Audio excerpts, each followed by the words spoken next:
सद्गुरू संत सेवालाल महाराज यांची पावनभूमी पोहरादेवी, तालुका मानोरा, जिल्हा वाशिम या ठिकाणी निर्माण झालेला वास्तू संग्रहालय, या संग्रहालयाचं नाव नंगारा आहे आणि या नंगाराचं लोकार्पण देशाचे प्रधानमंत्री सन्माननीय नरेंद्रजी मोदी साहेब यांच्या हस्ते व्हावं अशी सर्वांची इच्छा होती आणि त्यांना आम्ही निमंत्रणसुद्धा दिलेलं आहे. त्यांनी ते स्वीकारलेलं आहे आणि म्हणून 26 तारखेला सप्टेंबरला माननीय देशाचे प्रधानमंत्रीजी यांच्या उपस्थितीमध्ये त्यांच्या हस्ते आणि राज्याचे मुख्यमंत्री सन्माननीय एकनाथरावजी शिंदे साहेब, उपमुख्यमंत्री देवेंद्रजी फडणवीस साहेब, उपमुख्यमंत्री अजितदादा पवार साहेब आणि मंत्रिमंडळातले माझे सर्व मंत्री, सहकारी मंत्री यांच्या उपस्थितीमध्ये पार पाडणार आहेत.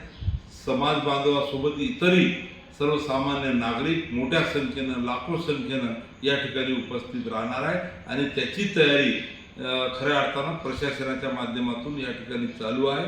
मी सुद्धा याचा आढावा घेतलेला आहे आणि 26 सप्टेंबर 2024 रोजी हा कार्यक्रम मोठ्या धूमधडाक्यामध्ये होणार आहे.